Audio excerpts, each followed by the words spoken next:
Media మిత్రులందరికీ నమస్కారం. నిన్నటి రోజు కలెక్టర్ గారితో కలెక్టర్ ఆఫీస్లో అదే ఛాంబర్లో కమిషనర్ గారితో 1:45 సమావేశమైంది. ముఖ్యంగా అర్బన్ సమస్యలపైన, గతంలో జనరల్ రిమైండింగ్ కోసము మరియు కొత్త పనుల గురించి 1:45 కాదు, సమస్యలు తీసుకెళ్తే సగం దినం కూడా సరిపోదు. నిజామాబాద్లో అన్ని సమస్యలు డిపార్ట్మెంట్లు అలవాటు పడిపోయినాయి. అంటే పని చేయడానికి అలసత్వం. ముఖ్యంగా వారితో మాట్లాడిన దాంట్లో ఇన్కంప్లీషన్ ఆఫ్ బ్రిడ్జిలు, లెవెల్ బ్రిడ్జిలు, అమ్మ వెంచర్కు కలెక్టివ్ బ్రిడ్జ్ 70-75% వర్క్ అయిపోయింది, ఆగిపోయింది. అదేవిధంగా సోనీ ఫంక్షన్ హాల్ ఎల్లమ్మగుట్ట దగ్గర గత 10 సంవత్సరాల నుండి అది మొండంగానే మిగిలిపోయింది. అది కూడా కంప్లీట్ చేయాలని ఇంతకుముందు కూడా గతంలో చెప్పినాం, మళ్ళీ కూడా చెప్పినాం. అదేవిధంగా చెరువుల కబ్జాల గురించి, రామర్తి చెరువు, బొద్దం చెరువు, అర్సాపల్లిలో చెరువులు ఇంతకుముందు మీడియాలో అడిగినప్పుడు సర్వే మొదలైంది, ఫెన్సింగ్ వేస్తున్నామని చెప్పడం జరిగింది. కానీ మళ్ళీ ఆగిపోయింది. మరి ఫెన్సింగ్ ఎందుకు ఆగిపోయిందని అడిగితే ఒక సర్వే నెంబర్ దగ్గర ఇష్యూ ఉన్నది. మరి ఆ ఇష్యూని మీరు ఏ విధంగా సాల్వ్ చేసుకుంటే త్వరలోనే ఆ ఇష్యూని టేక్ ఓవర్ చేసి అక్కడ కూడా ఫెన్సింగ్ చేపిస్తామని చెప్పడం జరుగుతూ ఉంది. ఇక వైకుంఠ ధామాలు, 35 కోట్లతోటి కట్టిన 3 వైకుంఠ ధామాలు అద్భుతంగా వెలిగిపోతున్నాయి, కానీ సౌలతులు ఉన్నాయి. Sanitary, water. అయితే ఈ విషయాలు కాకుండా కంటేశ్వర్, గాజుల్పేట్, దేవి టాకీస్ దగ్గర కనీస వసతులు లేవు, ఆ శ్మశాన వాటికలని చెప్పడం జరిగింది. అదేవిధంగా 10 కోట్ల ఎస్డిఎఫ్ ఫండ్ గత 5-6 నెలల నుంచి చర్చలో ఉంది. 3.5 కోట్లు ఎడ్యుకేషన్, వాటర్ వర్క్స్, మెయింటెనెన్స్ పోగా 6.5 కోట్లది మీరు ఏంటి క్లారిటీ ఇవ్వండి. ఇన్ఛార్జ్ మినిస్టరు వారి చేతుల్లోనే ఉంది. అది కాంగ్రెస్ వాళ్ళకే కొన్ని పన్నులు పురమాయిస్తూ ఉన్నారు, మీ డివిజన్లలో ఏం పనులు కావాలని. మరి ఈ విధంగా సొసైటీలో మాట్లాడుకుంటూ ఉన్నారంటే లేదు, అటువంటిది ఏం లేదు. ఆ ఫండ్ని మీరు చాలా చోట్ల రోడ్లు, డ్రైనేజీల సమస్య ఉంది, అది కార్పొరేషన్కు రిమైనింగ్ 6.5 crores అటు డైవర్ట్ చేయాలని నేను చెప్పడం జరిగింది. తప్పకుండా ఇన్ఛార్జ్ మినిస్టర్ తోటి మాట్లాడి దాన్ని క్లియర్ చేస్తామని జరుగుతాం. అదేవిధంగా అనేక సంవత్సరాల నుండి బోధన్ బస్టాండ్ దగ్గర ఇంటిగ్రేటెడ్ మార్కెట్ కన్స్ట్రక్షన్ అయింది.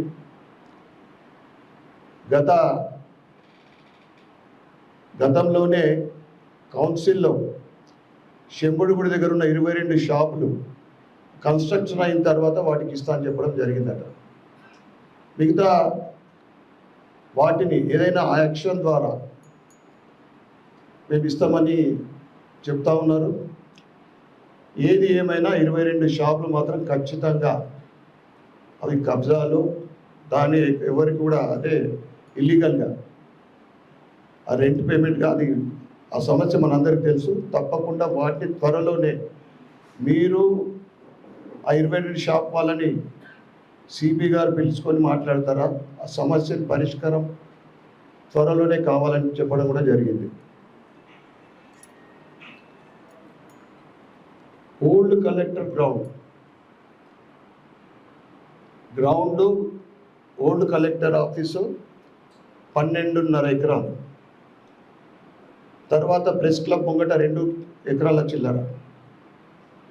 వీటిని ఏం చేయదలుచుకున్నారో అని అడిగినాం. నిజామాబాద్ జిల్లాలో కానీ నగరంలో జాతీయ అంతర్జాతీయ క్రీడాకారులకు నిజామాబాద్లో మంచి క్రీడాకారులు ఉండడం, వారికి ట్రైనర్స్ లేరు, కోచర్స్ లేరు, ఎటువంటి సౌకర్యాలు లేవు, ఏ గ్రౌండ్ లేదు. ఈ 12.5 ఎకరాలలో ఏదైతే ఉందో స్పోర్ట్స్ ట్రాక్ నిర్మించాలని మేము చెప్పడం జరిగింది. దాని విషయంలో ఒక అరగంట సేపు చర్చ. అంటే కళా నిలయం నడుస్తుంది, మరి కళాభవన్ అది, మరి దాని పార్కింగ్ అంతా. మీరు ఏదైనా కానీ ఫస్ట్ ప్రిఫరెన్స్ స్పోర్ట్స్ గురించి ఇవ్వాలా, ఎందుకంటే చాలామంది ఉత్సాహంగా ఉన్నారు ఇక్కడ నిజామాబాద్ జిల్లాలో, నిజామాబాద్ నగరంలో. వీటన్నిటికీ కూడా కలెక్టర్ గారు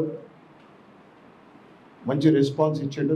త్వరలోనే మా ముందే ఆర్డీఓ గారితో R&B పిలుచుకొని కూడా మాట్లాడడం జరిగింది. ఆల్రెడీ మేము గతంలో అడిగినట్లు, అంటే వర్షకాలం ముందు రోడ్లు అయితే వేయలేమంటే ప్యాచెస్ అయితే వేయగలుగుతారంటే నగరంలో అనేక చోట్ల ప్యాచెస్ మొదలైంది. ఈ విధంగా నిన్నటి మీటింగ్ కలెక్టర్ గారితో వెళ్తూ ఒక మాట చెప్పిన మేము. 1:45 నిమిషాలు పట్టడానికి కారణం పాతవి రిమైండ్ చేయడానికి సగం సమయం సరిపోయింది. నెక్స్ట్ టైం అంత టైం కాకుండా చూడండి, మీ టైము మా టైము చాలా విలువైంది. అంటే మీరు పనులు మొదలు పెడితే మళ్ళీ రిమైండ్ చేయాల్సిన అవసరం పడదు అని చెప్పడం ఉంటే వారు మంచి రెస్పాన్స్, అంటే ఈ గాట్ వెరీ గుడ్ రెస్పాన్స్. అక్కడిదక్కడే కొన్ని పనులు కూడా పురమాయించడం జరిగింది. ఈరోజు ఈ శ్మశాన వాటికల ఫోన్ వచ్చింది, అక్కడికి వెళ్ళేసి అన్నీ కూడా వాళ్ళు సర్వే చేయాలంటే ఏమేమి నీడ్స్ ఉన్నాయి. అంటే ఈ మూడిట్లో కనీస సౌకర్యాలు లేవు. ఈ దేవి టాకీస్ దగ్గర, కంటేశ్వరు అండ్ గాజులపేట. ఇక ఈ మధ్యన ఏబీవీపీ బీజేవైఎం కార్యకర్తలు అరెస్టులు చేయడము, ముందస్తు అరెస్టులు, వారిని టౌన్లో పెట్టడము, హింసించడం, కొట్టడం. వాళ్ళు అడిగింది, మీరు రేవంత్ రెడ్డి గారు హైదరాబాద్ యూత్ డిక్లరేషన్ హైదరాబాద్లో జరిగింది. యూత్ డిక్లరేషన్లో ఏమేమి పాయింట్స్ అంటే, తెలంగాణ తొలిమలి దశ ఉద్యమంలో ప్రాణాలు అర్పించిన కుటుంబాలకు తండ్రికి లేదా తల్లికి, భార్యకు ఒకరికి ప్రభుత్వ ఉద్యోగం, 25,000 గౌరవ పెన్షన్ ఇస్తా అని చెప్పింది. అది ఎక్కడ ఉందని మేము అడుగుతా ఉన్నాం. ప్రతి ఏడాది జూన్ 2 నాటికి అన్ని శాఖల్లో జాబ్ క్యాలెండర్ ప్రకటన.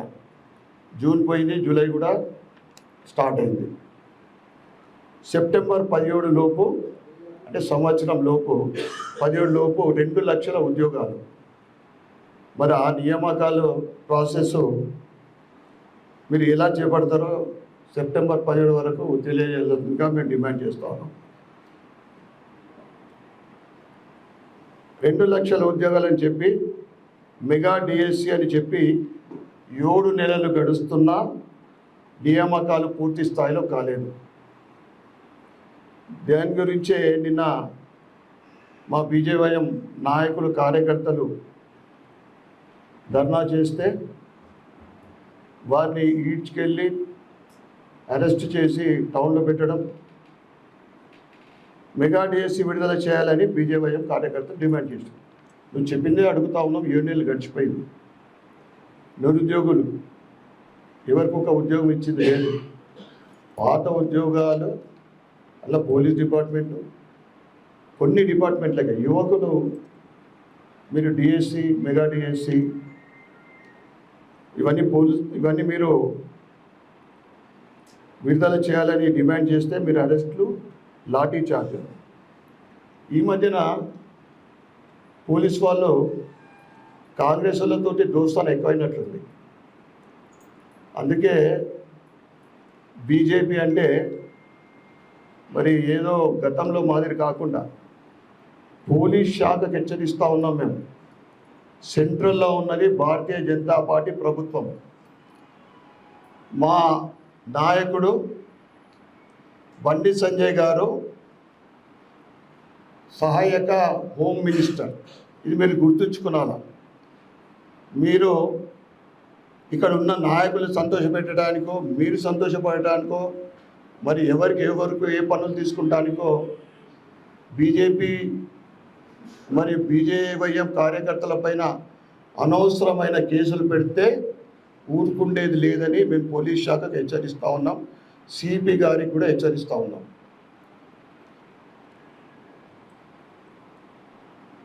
వాళ్ళ వైఖరి మార్చుకోవాలని మేము చెప్పదలుచుకుంటాం. అదేవిధంగా కామారెడ్డి బీసీ డిక్లరేషన్, అన్ని డిక్లరేషన్ అన్నీ అక్కడ ఉన్నాయి. ఇవాళ 2 విషయాలు మాట్లాడితే, కులగణన బీసీ కమిషన్ నివేదిక ఆధారంగా అధికారంలోకి వచ్చిన 6 నెలల్లోపు బీసీ రిజర్వేషన్లని పెంపు ఎడిపోయింది. 23% నుంచి 42% చేస్తా అని చెప్పడం జరిగింది. ఈ హామీ అమలు చేయాలని మేము డిమాండ్ చేస్తూ ఉన్నాం. గొల్ల కురుమలకు అధికారంలోకి వచ్చిన 100 రోజుల్లో 2వ దశ గొర్రెల పంపిణీ ఏమైంది? జరిగిన మొదటి విడత గొర్రెల పంపిణీ దాంట్లో కుంభకోణం గత ప్రభుత్వాన్ని కాపాడటానికే మరి సీఎం గారు పనిచేస్తున్నట్లు అనిపిస్తూ ఉంది. ఈయన ఇచ్చిన 2వ దశ గొర్రెల పంపిణీ ఏమైందని మేము అడుగుతూ ఉన్నాం. కాంగ్రెస్ అంటేనే కరెంటు కోతలు అనేది ప్రజలు చెప్పుకుంటూ ఉన్నారు. వ్యవసాయానికి 24 గంటలు ఇస్తున్న కరెంటు ఎప్పుడు వస్తుందో ఎప్పుడు పోతుందో తెలియకుంటున్నది. ఇక ఆవాస్ యోజన కింద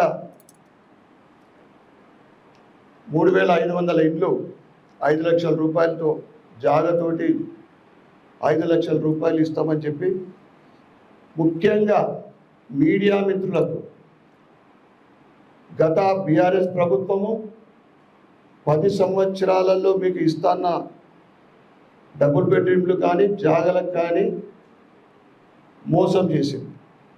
ఇప్పుడు కాంగ్రెస్ ప్రభుత్వం కూడా మీడియా మిత్రులకు కమిట్మెంట్ చేసి అది కూడా అదే దోవలో నడుస్తూ ఉంది.